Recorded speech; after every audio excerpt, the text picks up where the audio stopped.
The Inheritance Trap, A. Frank Murray Investigation, Season 2, Episode 1. Narrated by Frank Murray, private investigator. They say you can't outrun your past. I'd proven that wrong for 15 years, until Caroline's case caught up with me. Now, 6 months after finally laying my sister's ghost arrest, I've learned something else. You can't outrun the future either. Sometimes it finds you, drags you into situations you never wanted, and forces you to make choices that change everything. The name's Frank Murray. I'm a private investigator working out of an office above Chen's Golden Dragon on 4th Street. I've been doing this job for 16 years now. Solved 10 major cases. Married a woman who saved my life more times than I can count. And finally made peace with the guilt that drove me into this profession. Life's been quiet since Boston. Sarah and I run Murray and Murray Investigations together now.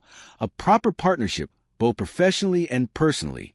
We take cases that matter, help people who need it, and try not to get shot at more than once a month. It's not a perfect life, but it's ours. I should have known the quiet wouldn't last. It was a Monday morning in April when she walked into our office. Late 20s, designer clothes that screamed old money, the kind of nervous energy that comes from being raised in privilege, but currently terrified. She sat down across from my desk without being invited and said 5 words that changed everything. Someone is trying to kill me. I set down my coffee and gave her my full attention. Start from the beginning. Tell me everything. Her name was Alexandra Hartwell.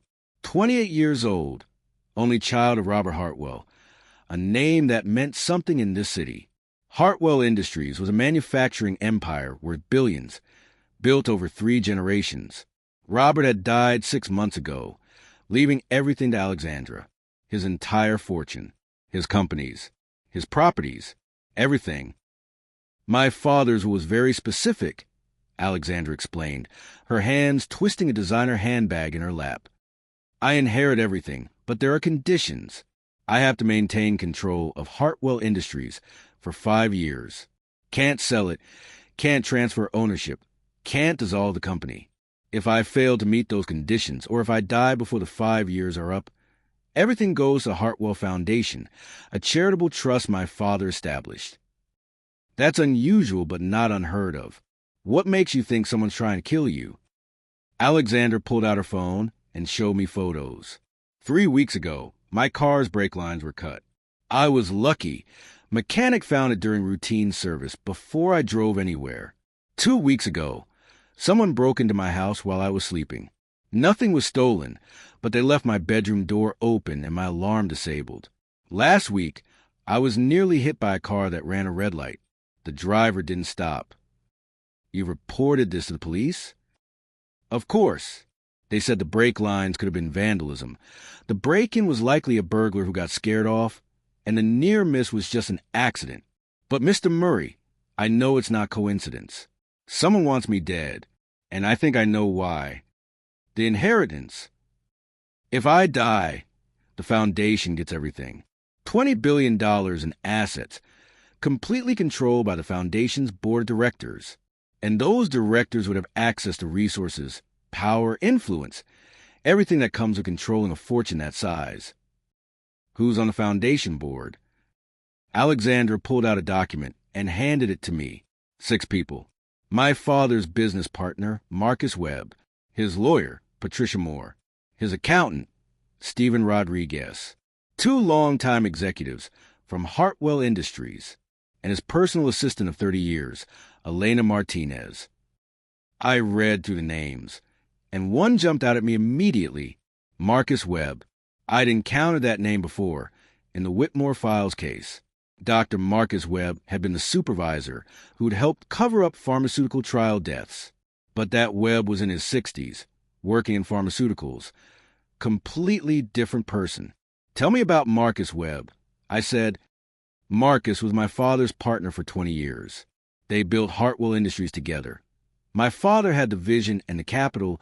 Marcus had the engineering expertise. They were close, like brothers. When my father got sick, Marcus helped run the company. After he died, Marcus has been supportive, helping me transition into leadership. Too supportive? Alexandra hesitated. That's the thing. Marcus has been wonderful, helpful, patient, understanding when I make mistakes. He doesn't act like someone who wants me dead. The best killers never do. What about the others? Patricia Moore is Dad's lawyer, handled all his legal affairs, drafted the will, set up the foundation. She's professional, efficient, doesn't show much emotion. Stephen Rodriguez is the accountant, manages the family finances, tax planning, investments. He's been with us since I was a child. The two executives are Thomas Chun and Sarah Blackwood. Both have been with Hartwell Industries for over a decade. And Elena was my father's right hand, knew everything about his life. Any of them stand out as particularly interested in your death? That's the problem. None of them do. They're all being supportive, professional, acting like they want me to succeed. But one of them has to be trying to kill me, Mr. Murray. The coincidences are too many, too perfectly timed. I sat back and considered. A young heiress with a $20 billion inheritance and conditions that made her vulnerable. A foundation board that would control everything if she died. And someone methodically try to make that death happen while maintaining perfect cover. This was the kind of case that either made your career or got you killed. Sarah walked into the office then, carrying coffee from the place 3 blocks over. She took one look at Alexandra, and then at me, and I saw the moment she understood this was going to be complicated. Sarah, meet Alexandra Hartwell. Someone's trying to kill her for her inheritance. Alexandra, this is my wife and partner, Sarah Murray. She's going to help keep you alive. Sarah set down the coffee and pulled up a chair. Tell me about the attempts on your life. Every detail, no matter how small. We spend the next 3 hours going through everything. Alexandra's daily routine, the people in her life, the timeline of the attacks, her security measures. By the end, we had a clear picture. Someone with access to Alexandra's schedule, her home, and her vehicles was systematically trying to kill her in ways that could be dismissed as accidents. You need better security, Sarah said. Professional protection, upgraded alarm systems, someone screening everyone who has access to you. I've hired bodyguards. They follow me everywhere now. Good. But we also need to identify who's behind this before they escalate to something your bodyguards can't stop. I pulled up information on the Foundation board members. 6 suspects, all with motive and opportunity. We need to investigate each one, find out who has the most gain from your death. How do we do that without alerting them that we're investigating? Carefully. We'll need to look into their finances, their backgrounds, their connections to your father. See if anyone's in debt, has secrets they need to hide, or stands to gain more than the others from controlling the foundation. Alexandra stood up. Whatever it takes. I'll pay whatever you need. Just please, find out who's trying to kill me before they succeed. After she left, Sarah and I sat in our office and looked at each other. This is going to be complicated, Sarah said. They always are. But $20 billion is a serious motive. Whoever's behind this won't stop until Alexandra's dead or they're caught. Then we better catch them first. We started with Marcus Webb. If he'd been Robert Hartwell's business partner for 20 years, he'd have the most intimate knowledge of the company, the assets, and how the foundation would operate. He also had the engineering expertise to sabotage a car's brake lines.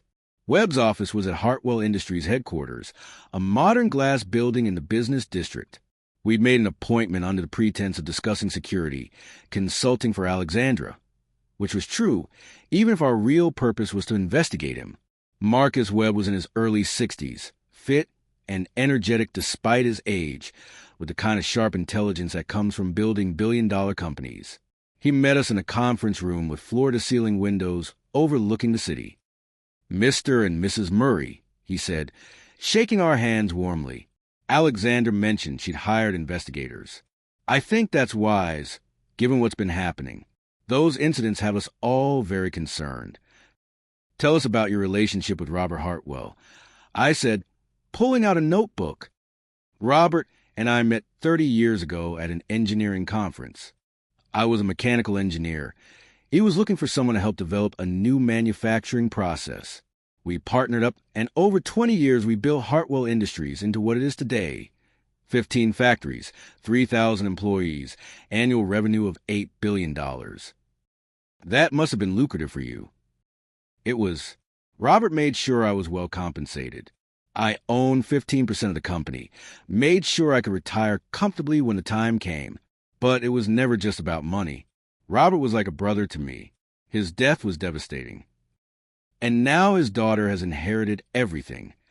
Webb's expression was carefully neutral. As she should. Robert loved Alexandra deeply. He wanted her to have the company, to continue his legacy. The conditions in the will are there to protect her. Make sure she doesn't get pressured into selling or being taken advantage of. What happens if she dies before the 5 years are up? The foundation takes control. All $20 billion in assets go to charitable purposes, as Robert outlined. Cancer research, education, poverty relief. It would be a remarkable legacy. A legacy you'd help administer as a foundation board member, along with 5 other people. Yes, but Mr. Murray, if you're asking if I want Alexandra dead so I can control the foundation, the answer is absolutely not. I want her to succeed. I want to see her grow into the leader Robert believed she could be. Killing her would dishonor everything Robert and I built together. He seemed genuine, but the best liars always do. Where were you 3 weeks ago when Alexandra's brake lines were cut?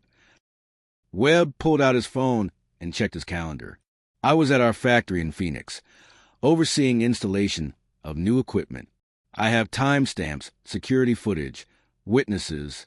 I can provide all of that if needed. And 2 weeks ago, when someone broke into her house? Dinner with potential investors in San Francisco. Again, I can provide proof. Last week, when she was nearly hit by a car? Right here in this building, in a board meeting with 12 witnesses. Perfect alibis for every attempt. Either Webb was innocent, or he was having someone else do the work. After leaving Webb's office, Sarah and I sat in the car and reviewed notes. He's either completely innocent or very good at covering his tracks, Sarah said. The alibis are too perfect. Nobody has that airtight of a schedule unless they're deliberately creating distance from the crimes. So he hires someone to do the killing while he maintains perfect deniability. Exactly. We need to find out if Webb has connections to anyone who could carry out these attacks. Professional criminals, people who owe him favors, anyone he could use. I called Miles Danforth earlier. I'd asked him to dig into the foundation board members' finances, looking for anything unusual. He got back to me. Frank, I found something interesting about Marcus Webb. His 15% stake in Hartwell Industries is worth about $3 billion. But 2 years ago, he took out a massive loan against that stake. $500 million at a very high interest rate. Why would someone worth billions need a loan? That's the question. I'm still trying to trace where that money went, but it appears it had been funneled through shell corporations. Whatever Webb needed $500 million for, he didn't want anyone knowing about it. After Miles hung up, I looked at Sarah. Webb's hiding something. A $500 million secret. Big enough to kill for? Big enough to destroy him if it came out. And if Alexandra starts asking questions about company finances, if she starts digging into where money's been going, she becomes a threat that needs to be eliminated. We had our first real lead. Next, we investigated Patricia Moore, Robert Hartwell's lawyer. She drafted the will, set up the foundation, and had intimate knowledge of the estate structure. If anyone knew how to manipulate the legal framework, it was her. Moore's law office was an historic building downtown, all mahogany and leather and the smell of old money. She met us in her private office, professional and reserved, the kind of lawyer who'd seen everything and was impressed by nothing. Mr. and Mrs. Murray, Alexandra mentioned she'd retained your services. How can I help? We're investigating the attempts on Alexandra's life. As her father's lawyer, you have detailed knowledge of the inheritance structure. I drafted every document related to Robert's estate. The will has unusual conditions. 5 years of maintaining control before she fully inherits. Robert was specific about that. He wanted to ensure Alexandra learned the business, prove herself capable, before having complete freedom over the assets. It's actually a common practice among wealthy families. But it also creates a vulnerability. If Alexandra dies before the 5 years are up, the foundation takes everything. Moore's expression hardened. If you're suggesting I'm involved in attempts on Alexandra's life, I'd be careful about making accusations without evidence. I've dedicated my career to protecting my client's interests. I'm not accusing. I'm investigating. Where were you when Alexandra's brake lines were cut? In court, representing another client. Public record, dozens of witnesses. When her house was broken into? At a legal conference in Chicago. Hotel records will confirm. When she was nearly hit by a car? Working late in this office. My assistant and the building security can verify. Another set of perfect alibis. This was becoming a pattern. After we left Moore's office, I called Miles again. I need financial background on Patricia Moore. Any debts, unusual expenses, anything that suggests she needs money. On it, but Frank, I'm also finding something strange about the foundation itself. The way it's structured. With those 6 board members, they would have almost complete autonomy over how the $20 billion gets spent. Normally, charitable foundations have oversight, accountability, transparency requirements. This one is set up to minimize outside scrutiny, meaning the board could potentially use foundation money for personal benefit. If they were creative about it, and all 6 members cooperated, the foundation is required to spend a certain percentage on actual charitable work. But beyond that, there's significant flexibility in administrative costs, consulting fees, that sort of thing. So whoever controls the foundation could skim billions if they were careful. Theoretically, yes. That changed the calculus. This wasn't just about one person wanting Alexandra dead. This could be a conspiracy among all 6 board members, working together to eliminate her and then profit from the foundation's assets. We spent the next week investigating the remaining board members. Stephen Rodriguez, the accountant, had clean finances and solid alibis. Thomas Chun and Sarah Blackwood, the executives, were both financially stable and had no obvious motive beyond the general benefit of foundation control. Elena Martinez, Robert's personal assistant, was devoted to his memory and genuinely seemed to want Alexandra to succeed. Every lead turned into a dead end. Every suspect had alibis, clean records, and no obvious motive beyond the general inheritance. But someone was still trying to kill Alexandra. The 4th attempt happened while we were investigating. Alexandra called me at 2 a.m, her voice shaking with terror. Someone was in my house again. I woke up to footsteps in the hallway. My bodyguards chased them off. But Mr. Murray, they got past all my security, past the upgraded alarms, past the guards. They were in my bedroom. If I hadn't woken up. Are you safe now? I'm at a hotel. But Frank, I can't keep living like this. I can't sleep, can't relax, can't trust anyone. Please, you have to find who's doing this. We're close. I promise we're close. But I wasn't sure that was true. We had 6 suspects, all with perfect alibis, all with clean backgrounds, all apparently innocent. Yet someone was systematically trying to murder Alexandra Hartwell. That's when Sarah made the connection. Frank, what if we've been looking at this wrong? What if it's not about the foundation board at all? What do you mean? We've been assuming one of the 6 board members wants Alexandra dead. But what if it's someone else entirely? Someone who would benefit from her death in a different way. Who benefits besides a board? Think about it. If Alexandra dies and the foundation takes control, who actually manages the foundation's day-to-day operations? I pulled up the foundation documents and read through them carefully. Then I found it, buried in the legal language, easy to miss unless you were looking for it. The foundation will be managed by a trustee appointed by the board. And Robert Hartwell had already named that trustee in the foundation documents, someone he trusted implicitly. Marcus Webb's son, Daniel Webb. Daniel Webb, I said, pulling up information on my laptop.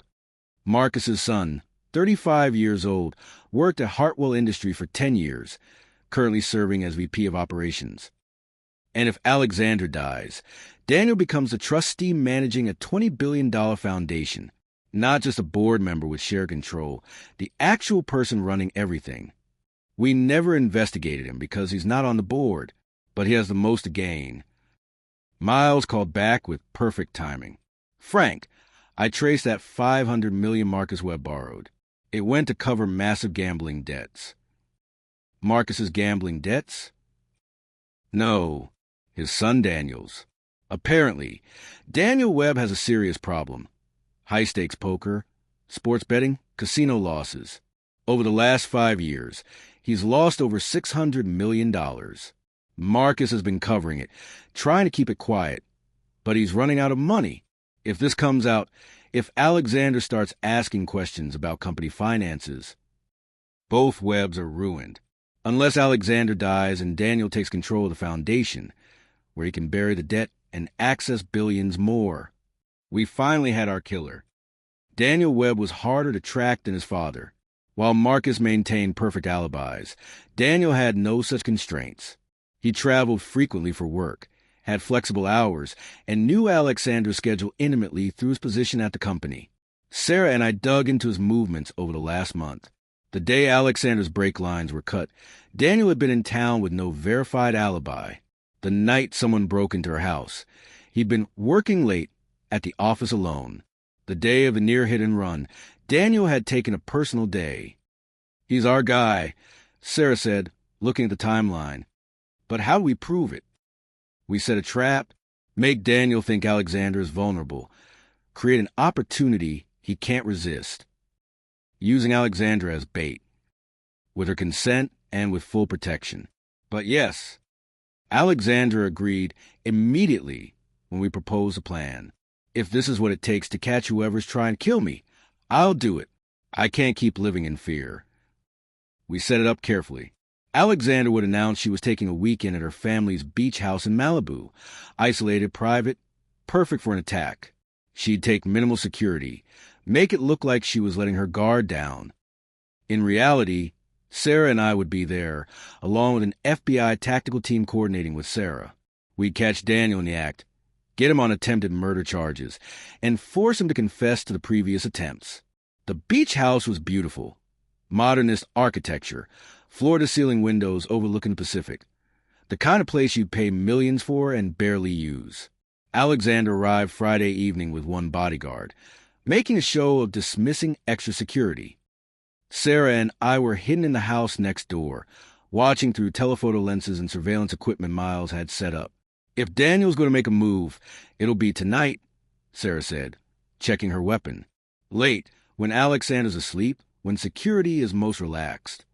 The FBI team is in position, 3 blocks away, ready to move on my signal. We waited. Midnight passed. Then 1 a.m. At 1:30, I saw movement on the thermal cameras.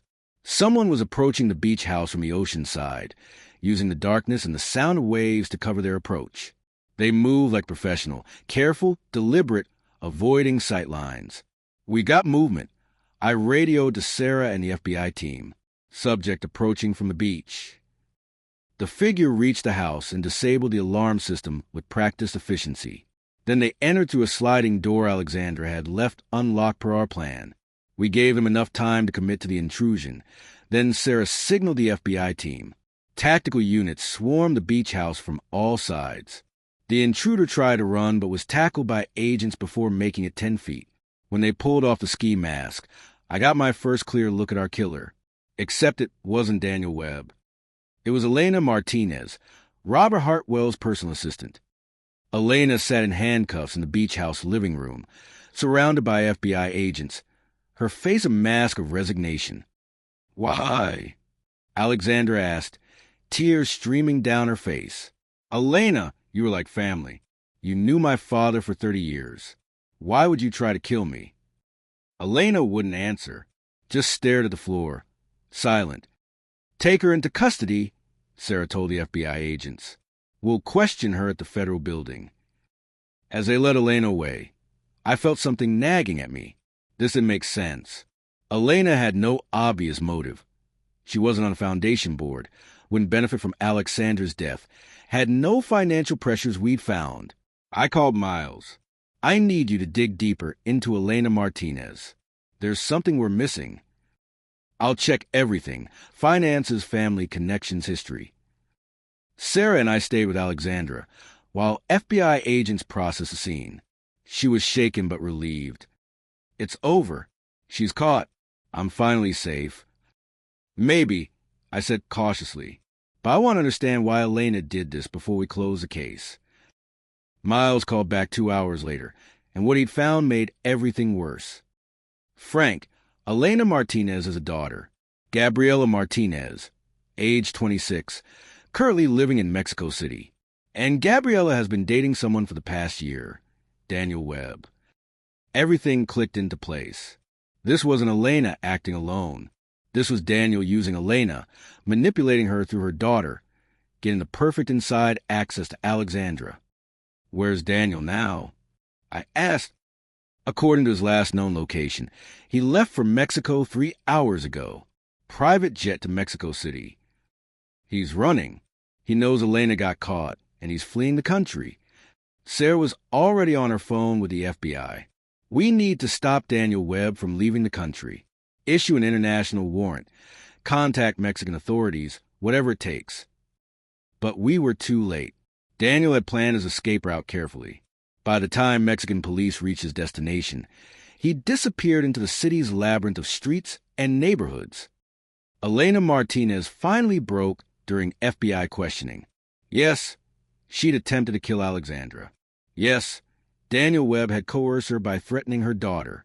Daniel owed gambling debts to dangerous people in Mexico, people who would hurt Gabriela if Elena didn't help him. So she'd sabotaged the brakes, broken into the house, orchestrated the near hit and run, all while maintaining her facade as a loyal assistant.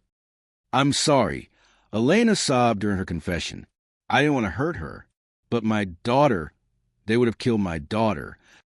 Marcus Webb was devastated when we told him his son was behind the murder attempts.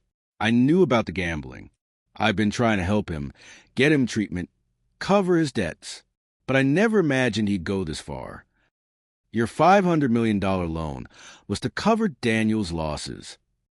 Yes, I thought if I could pay off his debts, if I could protect him, he'd get help. I didn't know he was planning to kill Alexandra to access the foundation money. Alexandra was safe now, but the damage was done. Elena would face prison time for attempted murder. Daniel was a fugitive, and the Hartwell family's legacy was stained by greed and betrayal. 3 months later, Alexandra came to our office. I wanted to thank you properly, she said, handing me an envelope. You saved my life. Literally.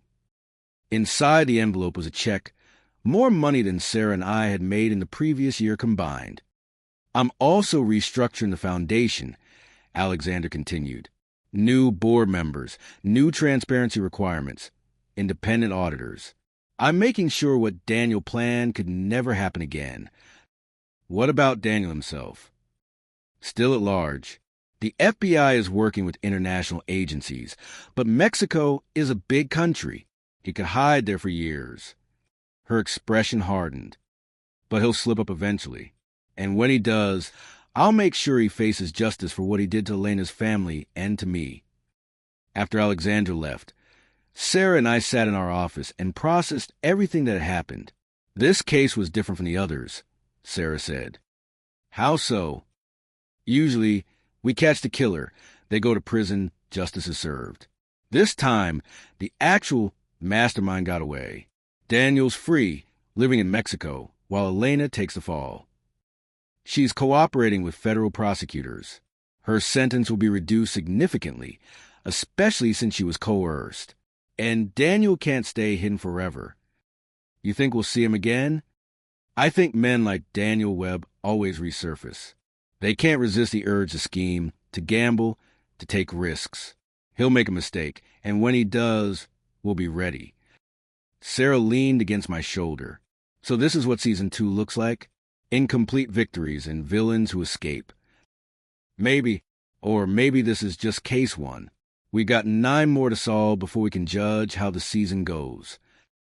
9 more chances to get shot at and nearly killed. Probably. And you're okay with that? I thought about Caroline, about the 10 cases from our first season, about how investigating crimes and catching criminals had become who I was. I'm okay with it, as long as you're with me. Always, Sarah said, though I'm keeping count. That's 11 times I've saved your life if we count the beach house.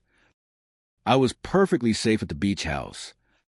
You were hiding next door while a killer broke in. That counts. Despite everything, the case that wasn't quite solved, the villain who got away, the fact that danger would keep finding us, I smiled, because this was our life now.